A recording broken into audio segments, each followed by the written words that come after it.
Bonjour à tous, j'espère que vous allez bien et bienvenue dans cette vidéo concernant comment prévoir les limites de la fluctuation S après la fluctuation N. Vous savez que la fluctuation S, elle arrive après soit une fluctuation Y, soit une fluctuation N. Et aujourd'hui, nous allons étudier la fluctuation S qui arrive après la fluctuation N.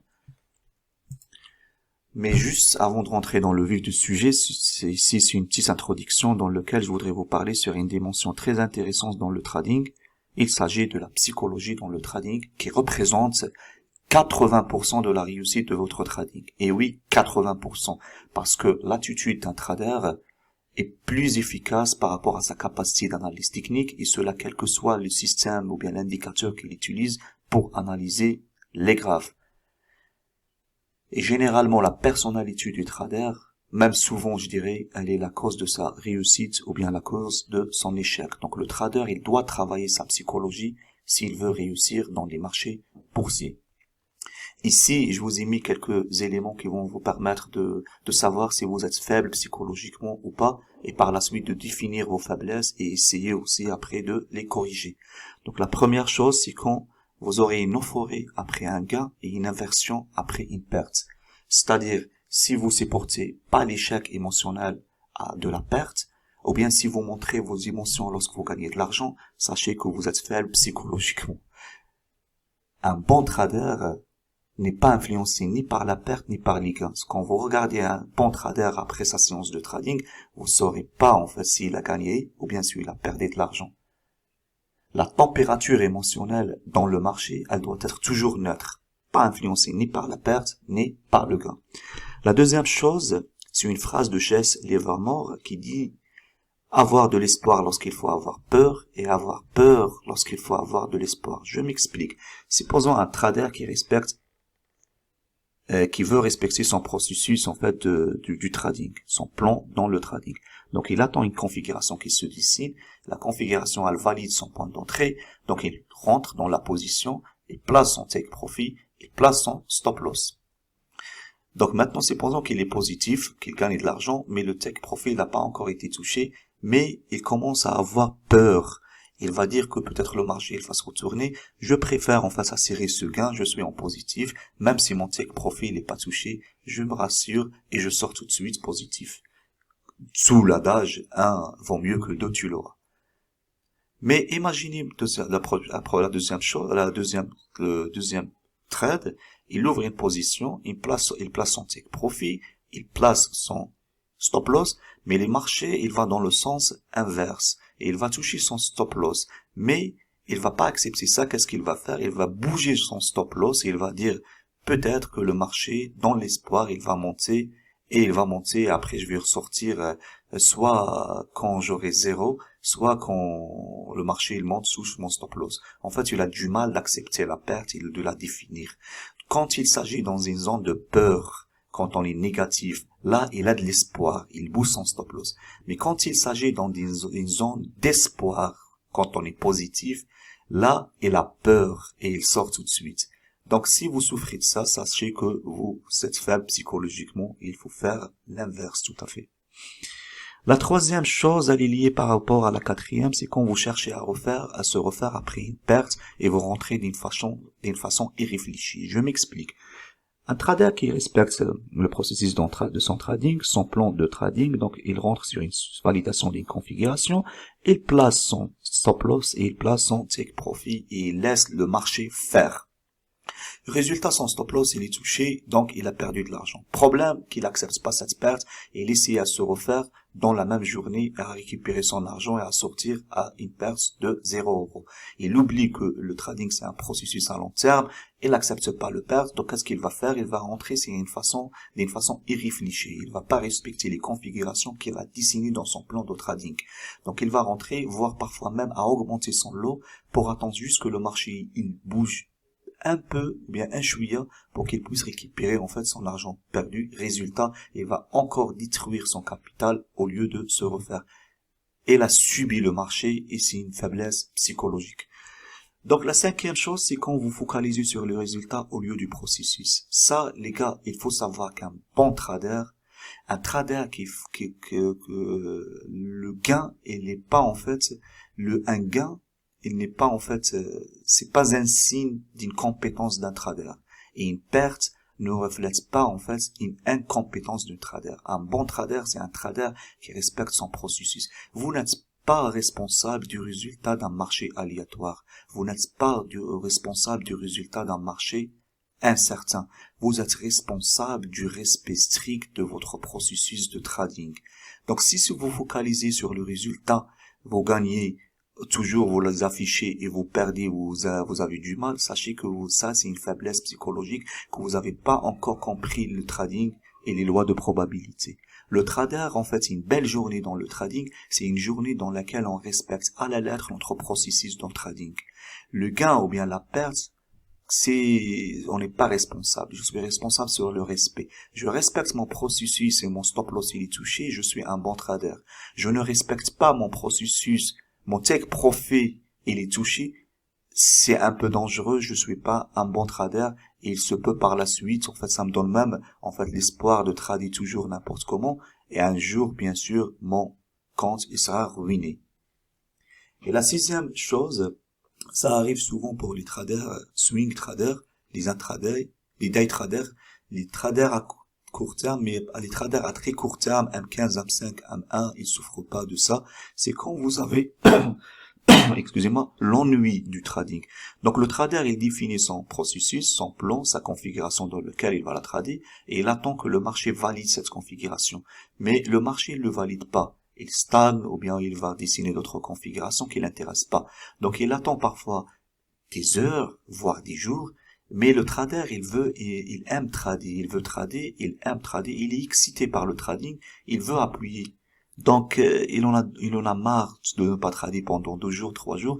Qu'est-ce qu'il va faire? Il va aller changer sa configuration, il va aller essayer de changer aussi sa réflexion, il va anticiper et peut-être parfois même trader sans réfléchir, juste pour ne pas s'ennuyer. Et ça, ces conséquences, ça peut être dramatique sur votre capital.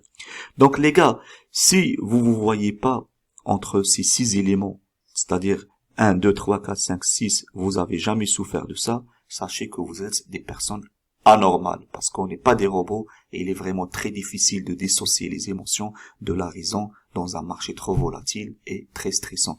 Mais comment faire pour lutter contre ça, justement? Il faut tout simplement travailler votre comportement et votre psychologie. Vous devez investir sur votre capital psychologique. Vous savez que la fortune, elle vient pas gratuitement. Il faut parfois dépenser pour réussir. Et il y a ce qu'on appelle les dépenses positives ou bien les belles dépenses. Ce sont en fait l'argent que vous dépensez, soit pour améliorer une connaissance, pour apprendre un savoir ou bien pour acquérir un métier, et ce sont des belles dépenses. Donc, vous devez dépenser, si vous voulez réussir, lisez autant ce que vous pouvez. Vous savez que la littérature, elle indique la direction que votre mental doit prendre. Donc, lisez et formez-vous autant ce que vous pouvez et jusqu'à l'évidence. Les leaders are leaders.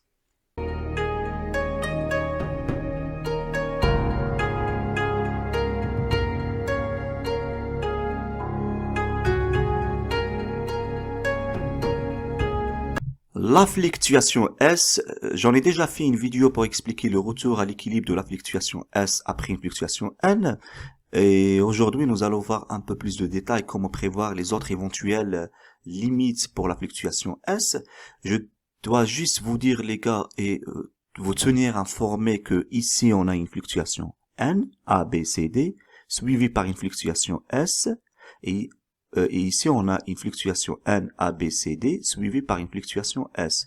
Donc, il y a certains gens, quand on a en fait une fluctuation N suivie par une fluctuation S, le point BC de correction de la fluctuation N, il devient le point AB de la fluctuation S, c'est la première vague de la fluctuation S, A, B, C, D. Donc ici, on a A, B, C, D. La correction, elle devient la première vague de la fluctuation S. Donc je mets A, B, C, D. Ce qui a été d'ailleurs préconisé par le maître Zoda. C'est vrai, c'est correct. Et si vous voyez des gens qui analysent ça, en fait, A, B, C, D de la fluctuation S, c'est tout à fait, en fait, ce qui a été écrit dans les originaux. Moi, j'ai rajouté le point E et j'ai gardé le ABCD pour la fluctuation N, juste pour que je sois plus explicite et pour en fait ne pas changer la configuration, ce que j'ai fait dans la dernière vidéo pour la fluctuation S. Donc sur le point E ici, tout en gardant le point ABCD de la fluctuation N. Donc ici, comment savoir si la tendance S elle est baissière ou bien haussière? Tout simplement, la réponse est que la tendance de S, elle suit la tendance de la fluctuation N précédente. C'est-à-dire, si on a une fluctuation N baissière, on a une S baissière. Cette S, elle est baissière. Si on a une fluctuation N haussière, en conséquence, on a une S haussière. Ok? Donc, la tendance de S, elle suit la tendance de la fluctuation précédente. Dès que je vois, en fait, une fluctuation précédente de N, je repère sa tendance. Je sais, en fait, que la tendance de S correspond celle du N. S baissière, S haussière. Donc, comment définir la fluctuation S? Nous avons déjà vu ça. On a dit que le point E, la limite de la vague S, il casse pas le point C. Et le point D, il doit casser le point B.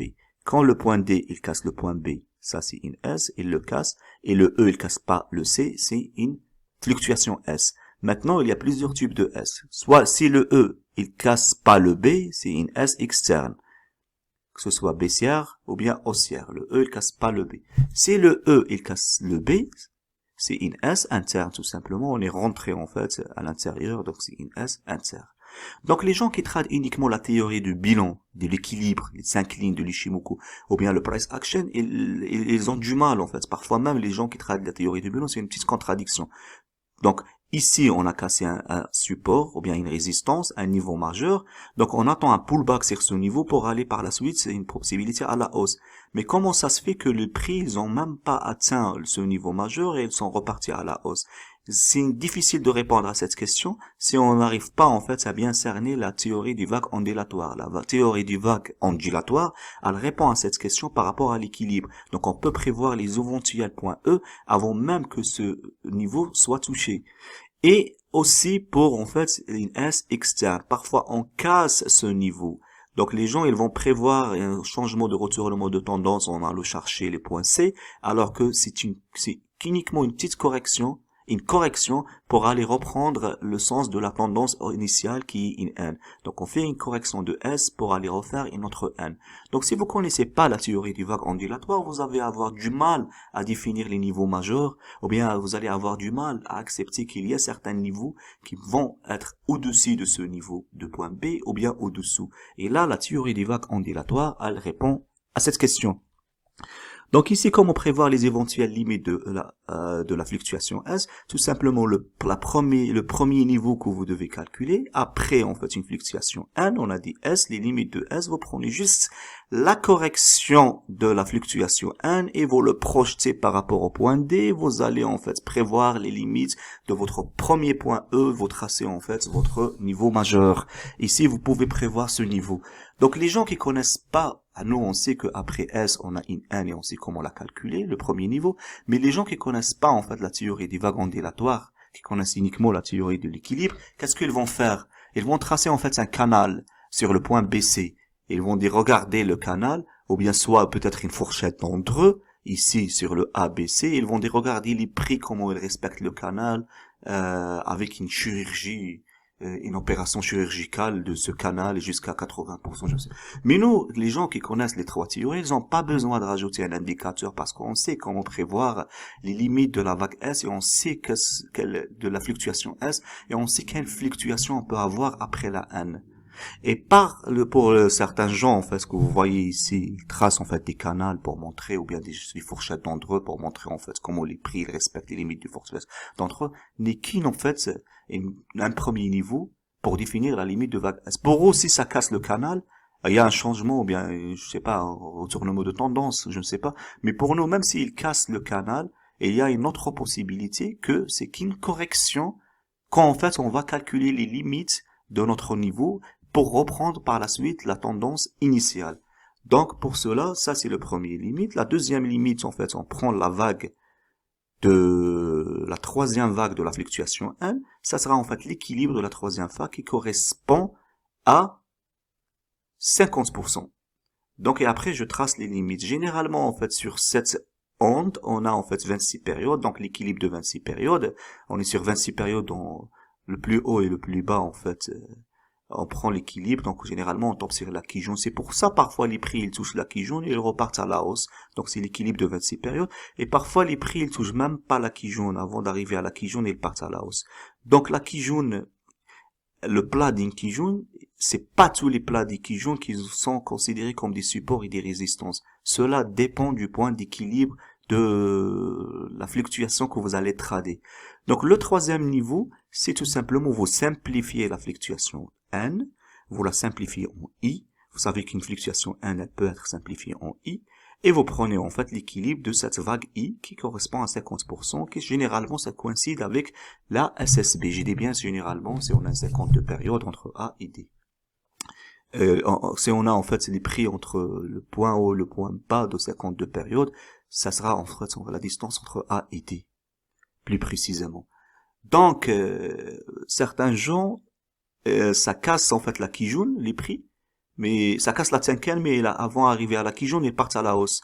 Donc ils trouvent une contradiction. Parfois ça casse la Kijun, mais ils partent à la hausse. Donc ils disent comment ça se fait. Donc la Kijun, elle n'est pas considérée comme un niveau majeur, quoi. Et parfois ça casse le Senko Span, la SSB, et les gens ils pensent que c'est un retournement de tendance. Alors en vérité, il n'est qu'une correction par rapport à la première vague pour repartir par la suite à la hausse. Donc c'est pour ça vous devez en fait étudier en fait la fluctuation S avec plus de précision parce que c'est une fluctuation assez importante. Je vais vous montrer vite fait en fait quelques exemples pour simplifier les vagues. Je pense que tout le monde sait. Donc quand vous avez une fluctuation N, vous le simplifiez en vague I. Vous pouvez le simplifier. Si vous avez une fluctuation par exemple ici P, celle-là elle peut pas être simplifiée. On peut pas simplifier la fluctuation I, ni la fluctuation Y. Si on a une fluctuation Y dans lequel, hop, par exemple, ça, une fluctuation Y, vous voyez, celle-là, on peut pas le simplifier en I. C'est absolument pas correct. On simplifie uniquement les fluctuations N en I. Donc, au lieu de voir ça, vous pouvez en fait avoir uniquement cette ligne noire, et après, vous tracez A, B, C. C'est-à-dire A, B, C, D, il devient une seule ligne AD, et après, vous rentrez A, B, C, D. Ça, c'est juste un exemple. Deuxième exemple, maintenant, je suis arrivé ici, supposons, je sais pas, un niveau N un peu plus, une estimation N, je suis arrivé à une estimation N et là je valide mon point D et je voudrais en fait savoir quelle est les limites de mon point S. Donc je prends la distance BC, je la projette, ça sera en fait le premier niveau. Le deuxième niveau, je prends en fait, on a dit le 50% de ma troisième vague, c'est D. Donc si je trace en fait le 50%, hop, il est là, vous voyez là, c'est le milieu. Donc regardez ici, là il coïncide avec un plat de Kijun et avec un SSB. Là, cette ligne de SSB, ce plat de Kijun, il est considéré comme un niveau majeur. Mais ce n'est pas tous les plats comme ils font les gens de la théorie de la théorie du vague ondulatoire, que tous les plats, ils doivent être considérés comme une résistance ou bien comme des niveaux majeurs. Hop. Ça et ça. Un niveau majeur, une extension aussi de SSB ici dans le passé, je le considère comme un niveau majeur. Absolument pas. Et parfois même, vous voyez que les cas, c'est part, donc vous trouvez beaucoup des élucubrations, si vous voulez. Donc, il y a certains plats de Kijun qui sont considérés comme un niveau majeur par rapport à l'équilibre. Comment je peux savoir ça, définir quel Kijun, ligne de Kijun, elle est importante, un plat par rapport à l'autre? C'est uniquement, on a dit, la théorie des vagues ondulatoires qui permet de répondre à ces questions. Et combien parfois de Kijun elle est cassée et le marché est par la hauteur, et pour combien de fois vous avez aperçu que la Kijun elle est même pas atteinte, elle a même pas été touchée, mais le marché est par la hauteur. C'est là par rapport à la théorie d'équilibre combinée avec la théorie du vague ondulatoire. Et je vais avoir un troisième niveau, donc ça c'est une vague, une fluctuation L, je le simplifie tout simplement à une vague I, et je cherche en fait son milieu, et je trace en fait aussi un niveau majeur pour avoir en fait le retour de l'équilibre, pour prévoir les éventuelles vagues S selon en fait selon l'Ishimoku, les trois théories de l'Ishimoku. Après bien sûr que le marché il peut tout faire et c'est le marché qui a toujours raison. J'ai juste une question. Vous voyez ici le point A, B, C et ici on arrive au point D. Après, moi, je trade uniquement la troisième vague. Je parle pour les gens qui tradent la troisième vague. A, B, C, D. Et ici, vous voyez là, par exemple, supposons qu'on a une Sanyaku. Les prix sont sortis. Oui, on a une Sanyaku ici. Tac, tac, tac, tac. On a une Sanyaku. Donc, on ne trade pas ici la première vague. Je trade la troisième vague. Donc, j'attends une inversion, une conversion des Kinkuyu. Et je vais prendre le cas le plus simple. Donc, on va trader la cassure du point B. A, B. Mais vous voyez ici, on a en fait ce point A, B, C qui est considéré comme un niveau majeur. Supposons maintenant, en fait, ici, on a l'inversion. Juste une question. Ici, on a l'inversion. Et là, on a cassé. Hop. Je vais être même ici. Ici, on a l'inversion. Et là, on a cassé, en fait, le point B. Et on a confirmé avec deux patterns de alpha le cassure du point B. Donc, A, B, C. Donc, maintenant, ma question, est-ce que je vais rentrer en trading sur la cassure du point B et la validation du point C en allant visant, en fait, les estimations du prix, je la combine avec la théorie du temps pour aller chercher mon éventuel point D, ou bien non, parce que j'ai ici un point C qui est considéré comme un niveau majeur, donc je dois attendre la cassure de point C pour en fait aller trader, ou bien pour chercher l'éventuel point A si j'arrive pas à faire mes estimations. C'est ça la question que je voudrais vous poser, c'est ça en fait le problème des gens qui tradent uniquement sans connaître la théorie des vagues ni la théorie du temps. Certains gens, ils rentrent avec confiance sur la cassure du point B, quel que soit en fait le niveau de ce point C, et certains gens, non, ils savent pas qu'est-ce qu'ils font parce qu'ils traitent uniquement la théorie du bilan. D'où l'importance d'avoir et d'analyser le marché selon les trois théories d'Ichimoku Sanjin. La théorie du bilan, d'équilibre, du syncline, elle est très importante, ça ne suffit pas tout seul. Elle ne permet pas en fait ce n'est pas le travail de Hosoda uniquement tout seul. Voilà.